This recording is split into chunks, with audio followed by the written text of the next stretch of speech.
What's going on, everyone? I'm just a typical, average American here today to react to some recent news having to do with Canadian snowbirds. So, to be honest, I actually had to look this word up because I'm not familiar with this term, snowbird. Because apparently we are not talking about some kind of exotic species of bird or something. Apparently, a snowbird is a person who migrates from the colder parts of North America to the warmer parts. Who knew? Who knew? There's an entire word for this phenomenon. And obviously, this makes a ton of sense to apply to Canadians.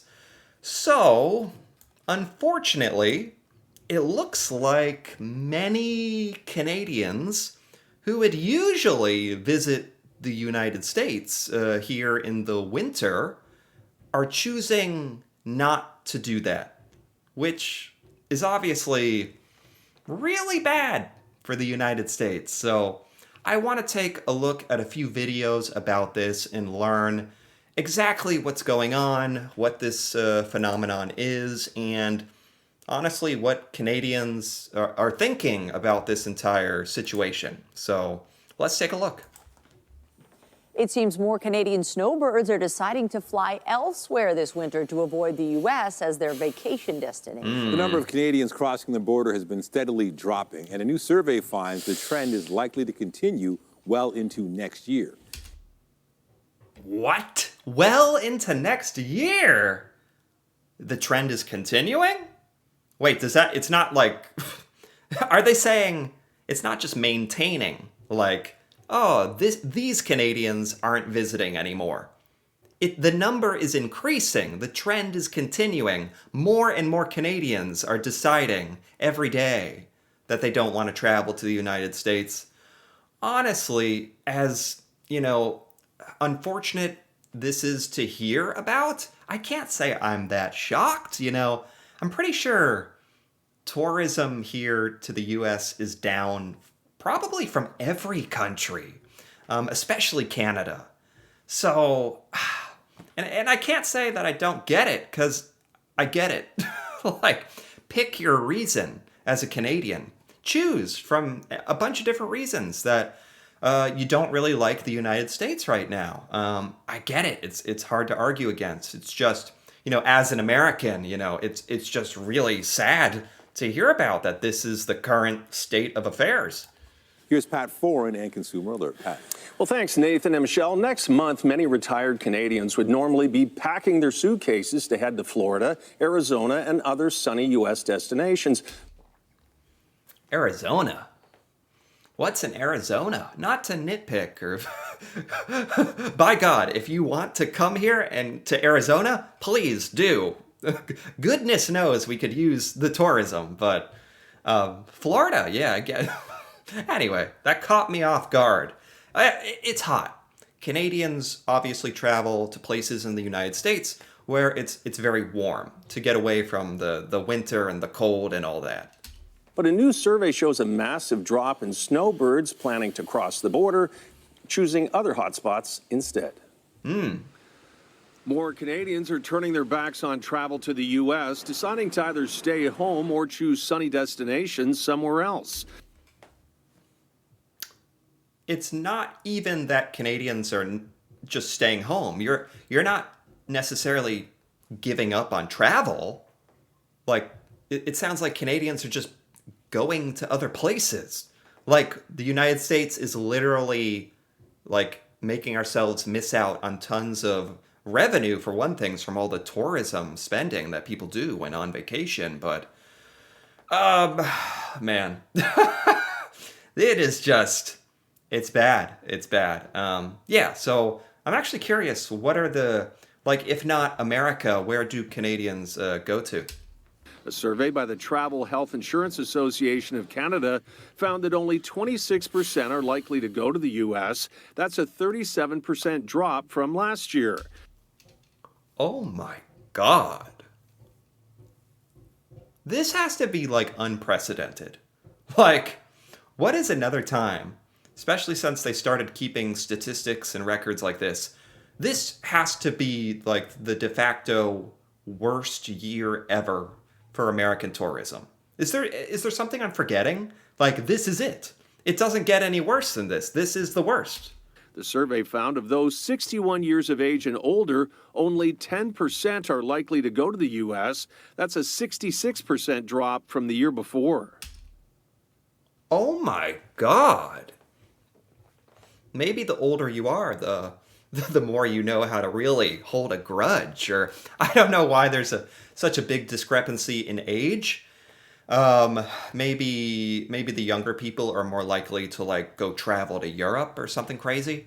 66% drop. It's really bad because baby boomers, people 60 years and older, typically have like a lot more of the wealth and money and extra, spending money, and are retired and can actually do all the traveling. So this is a very, very, very important cohort of people, Canadians, that like 66% drop? 90%. Does this mean 90% of Canadians 60 and older would literally not travel to the US? Wow. I think every American, like, if you're trying to figure out your what policies you want in politics and all that stuff and what's working and what's not working, and Americans need only to look at stuff like this, statistics like this, especially to understand what's going on right now with the Canada-US relationship. I think a lot of Americans really, really don't have a good idea of what's happening and how much like Canadians are just abandoning the United States. We've certainly seen a move by some to get away from maybe ownership or long-term rentals in the U.S. in favor of other southern climates. The survey found Canadians. Right, like even giving up like real estate and properties in America.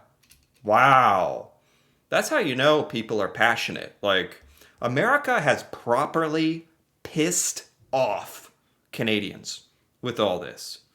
Specifically, mostly like Trump and a lot of his policies, if we're being specific. But yeah, and Americans who like support a lot of those decisions have just done it. We've done it.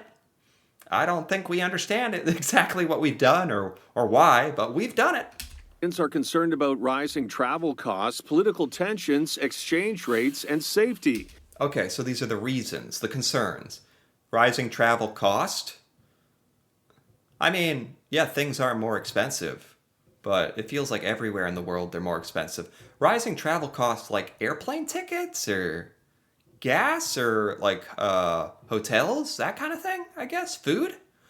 Political tensions. I am surprised political tensions is not number one. Exchange rate. Right. That's annoying for Canadians, right? The Canadian dollar, I think, is like 70 cents for every one American. Or how does it? Every one Canadian dollar is worth 70 American cents? Yeah, that sounds right. Something like that. That would be so incredibly annoying to go to a different country and literally your currency is worth 30% less.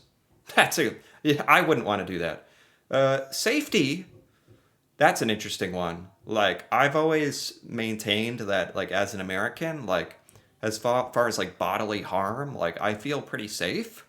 But, given everything that's going on and some of the stories that, if you've heard, I understand why at least 20% of Canadians are concerned about safety in the U.S. I get it.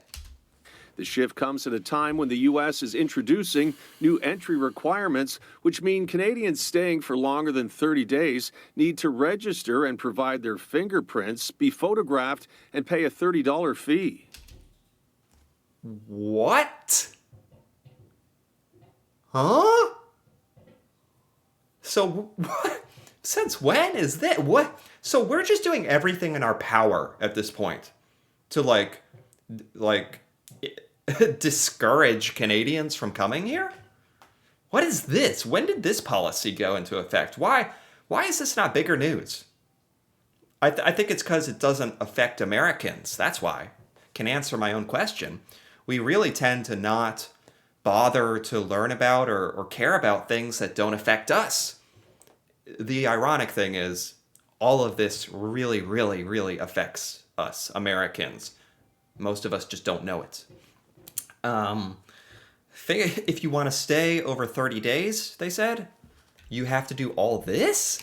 Requirements, which mean Canadians staying for longer than 30 days. Longer than 30 days, you have to do all this? Fingerprints? Like you're being booked at a prison or something? What? A face scan? Need to register and provide their fingerprints, be photographed, and Oh, photo. It looked like they were It's not going to be long till they have a big laser scan your body and be like, have a 3D model of you for, I don't know what we're going to do with that. Something weird. Take your picture, take your fingerprints. This feels like you're getting booked to go to jail. I'm going to be honest. pay a $30 fee. And on top of it, $30. Just because we're not being annoying enough as it is. $30. Wow. I mean, this new policy alone probably is enough to dissuade a lot of... Like, that's enough of a hassle. Let alone all the stories of Canadians getting, like, searched and your cell phones taken away and turned back at the borders. And let alone all that bullcrap. Having your photo taken and your fingerprints done feels really weird and wrong to us. But the reality is many countries all over the world have already been doing this for the last decade. Travel expert Barry Choi says while travel to the U.S. is down, he believes many families will continue to go to U.S. attractions, but keep a lower profile and not post on social media. I mean, we got Disney World, Hollywood, come on, Las Vegas. How can you possibly resist the Mickey Mouse Ferris wheel? A lot of countries are already doing that. Okay, that's an argument, I guess, but it's really more, it's not about the fingerprints and the photos being, common practice in other countries. Fine. I guess maybe it's not as weird. Like, I don't really know much about that stuff, so maybe it's not that uncommon when traveling around the world, but it's really more of what it's saying. What the action of putting this policy into place is saying. It used to be Canadians could just come to the US. I thought you could stay like up to 6 months a year, like just traveling.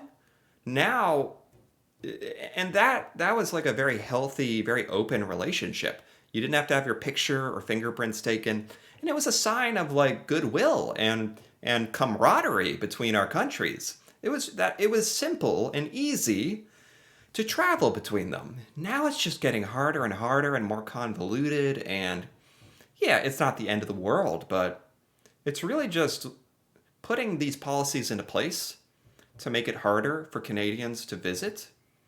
It's saying something. It's not good. Yeah. He says snowbirds that own property in the U.S. will also find it hard to stay away. If someone's a snowbird and they own a vacation home in Florida or Arizona, of course they're going to go. Canadians avoiding the States are also planning to spend winter months in Europe, including Portugal and Spain. Oh, here we go. I was wondering where you're going. Portugal. I don't know anything about Portugal. Spain. I hear that's nice. How much more... It's got to be much more of a hassle to travel to Europe than for a Canadian to travel to the United States, just, geographically. But it sounds really cool. Trips to Mexico and the Caribbean will also depend on the weather and the cost of travel. If American destinations cut prices, it may be enough for some to reconsider a U.S. trip. If some of the U.S. destinations start to go on sale, Oh. maybe that easy trip over the border still prevails. Hey! On sale. 65% off tickets to Las Vegas. Would that be enough? Would that be, I bet, for some people, like, if you don't absolutely despise our country at this point, and it is more of a money thing, like, getting tickets, like, really, really at a discount probably would be kind of nice. And wherever you go, if you leave Canada, you're advised to get travel insurance in case of a medical emergency or unexpected health issue. When you're out of the country, both are not covered under Canadian health plans. On your side, Oh, interesting. Yeah, don't go to a U.S. hospital without health insurance. That's my advice. Oh my God, the times I've been to a hospital, like with health insurance.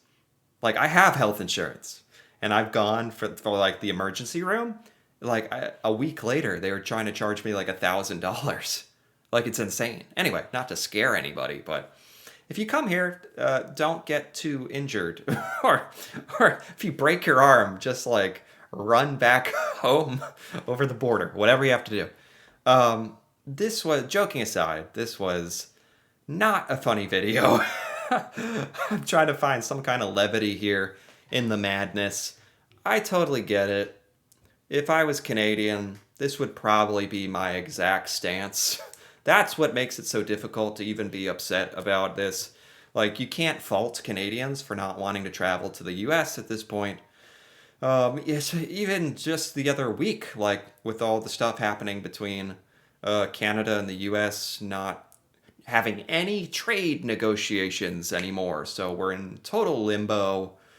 No one knows when this is, like, not even when this is going to end, but when it's even going to get better. Because it hasn't been lately. So it was good, though, to sort of stay up to date on everything that's going on. And clearly Canadians are still continuing this trend of not coming to the US. So anyway, if you enjoyed this, feel free to give this video a like, or leave a comment with your thoughts on Canadian snowbirds not traveling to the US this year. Especially if you're Canadian, if you're one of the snowbirds. That'd be really interesting to hear about. And if you're interested in more videos like this, me reacting to Canada and seeing Canadian things I've never seen before, feel free to subscribe for more. And until then, thanks for watching, and see you next time.